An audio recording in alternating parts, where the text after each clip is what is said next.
જય શ્રી કૃષ્ણ, જય માતાજી, હર હર મહાદેવ।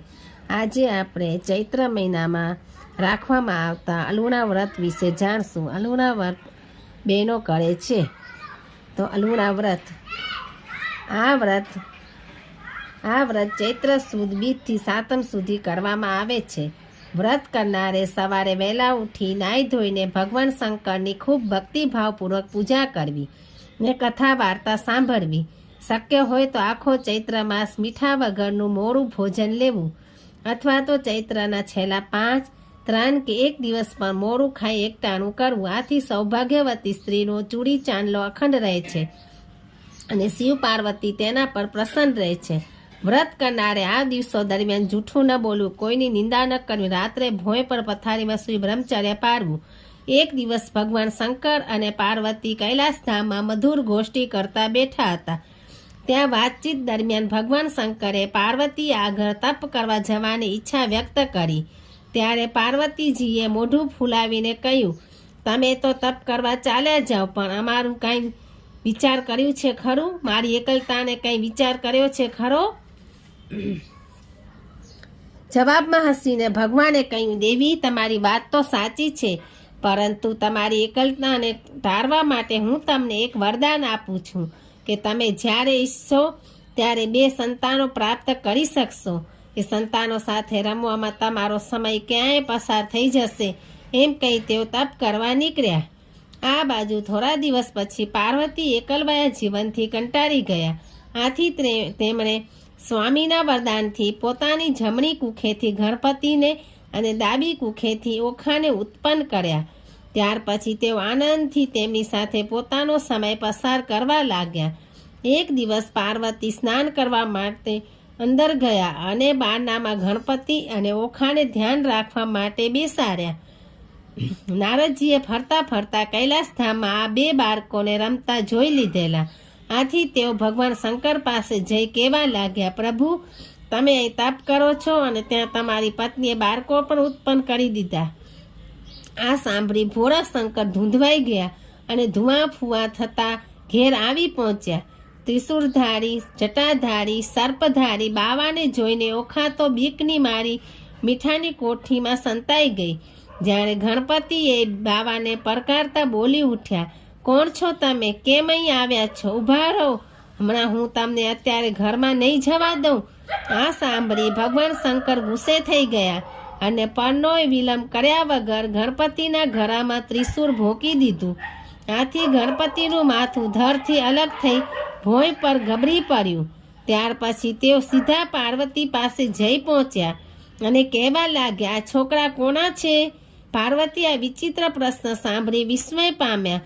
ત્યાર પછી તેઓ કહેવા લાગ્યા, સ્વામી, શું તમે મને આપેલું વરદાન એકલી વારમાં ભૂલી જ ગયા? શેનું વરદાન? ભગવાન શંકર હજુ પણ ગુસ્સામાં હતા। કેમ તમે નહોતું કહ્યું કે જો તમને એકલવાયું લાગે તો મારા વરદાનથી તમે 2 સંતાનો ઉત્પન્ન કરજો? ભગવાન શંકરને હવે યાદ આવ્યું, તો આ શું મારા વરદાનથી ઉત્પન્ન થયેલા સંતાનો છે? જવાબમાં પાર્વતીએ માથું હલાવ્યું અને સંતાનો બતાવવા તેઓ શંકરને લઈ બહાર આવ્યા। તેમણે જોયું તો ગણપતિનું માથું ધરથી અલગ પડી ગયું હતું। આથી તેઓ આક્રંદ કરવા લાગ્યા। શંકરને પોતાની ભૂલ સમજાઈ ગઈ। તેઓ હવે પસ્તાવા લાગ્યા। ત્યારબાદ ભગવાન શંકરે હાથીનું મસ્તક લાવી ગણપતિના ધર પર ચોંટાડી દીધું। આથી ગણપતિ સજીવન થઈ ગયા, પરંતુ તેમનો વિચિત્ર દેખાવ જોઈ પાર્વતી વળી પાછા વિલાપ કરવા લાગ્યા।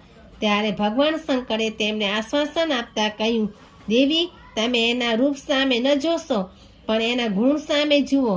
એની પૂજા સૌ કોઈ પહેલી કરશે, ત્યારબાદ દરેક શુભ કાર્યની શરૂઆત થશે। એ પછી પાર્વતીજીને ઓખા સાંભળી આવી। તેમણે ઓખાના નામની બૂમાબૂમ કરી મૂકી। અંતે મીઠાની કોઠીમાંથી ઓખા ધ્રુજતી બહાર આવી અને કહ્યું, માં, મને બાવાની ખૂબ બીક લાગી એટલે હું મીઠાની કોઠીમાં સંતાઈ ગઈ હતી। આ સાંભળી પાર્વતીજી બોલ્યા, તે તારો જીવ બચાવ્યો અને ભાઈને મારી ન ખાવ્યો। મને ખબર આપવા પણ તું અંદર ન આવી, માટે જા, હું તને શાપ આપું છું કે તારું આખું શરીર મીઠામાં ઓગળી જશે અને તારો જન્મ રાક્ષસ યોનિમાં થશે। આ સાંભળી ઓખા ધ્રુજી ઉઠી। તેણે માને ગરગડી પડતા વિનંતી કરી કે માં, મારી ભૂલ થઈ, મને માફ કરો અને શાપનું નિવારણ કરો. ભગવાન શંકરે પાર્વતીને ઠપકો આપતા કહ્યું કે આ નાની બાળકી બીકની મારી નાસી ગઈ, એમાં એણે એવો શો અપરાધ કર્યો કે તમે એને આમ શાપ આપી બેઠા? આ સાંભળી પાર્વતીનો ગુસ્સો ઓગળી ગયો. તે શાંત પડ્યા, પસ્તાયા પણ ખરા, પરંતુ હવે કંઈ શાપ મિથ્યા થોડો થઈ શકે. આથી તેઓ બોલ્યા, દીકરી, તારે શાપ તો ભોગવવો જ પડશે, એમાં કશું જ ન થઈ શકે. તું રાક્ષસોનીમાં જ જન્મીશ, તેમ છતાં તારા લગ્ન મારા આશીર્વાદથી કોઈ દેવકુમાર સાથે જ થશે. ચૈત્ર મહિનામાં તારો ખૂબ મહિમા થશે અને જે કોઈ તારું વ્રત કરશે તે નિરોગી બની દીર્ઘાયુ બનશે અને અંતે શિવલોક પ્રાપ્ત કરશે. સમય જતાં ઓખા મીઠામાં ઓગળી ગઈ અને પછી બાણાસુર રાક્ષસને ત્યાં જન્મી. ત્યાં તેણે એક ટંક ભોજન કરી અલુણા વ્રત કર્યું. આથી તેનું લગ્ન યાદવ કુળમાં ભગવાન શ્રી કૃષ્ણના પૌત્ર અનિરુદ્ધ સાથે થયું. જે પણ કોઈ સ્ત્રી અલુણા વ્રત કરશે, તેની કથા વાર્તા વાંચશે, સંભળાવશે, તેને અખંડ સૌભાગ્ય પ્રાપ્ત થશે અને શંકર પાર્વતી તેના પર પ્રસન્ન થશે. હર હર મહાદેવ.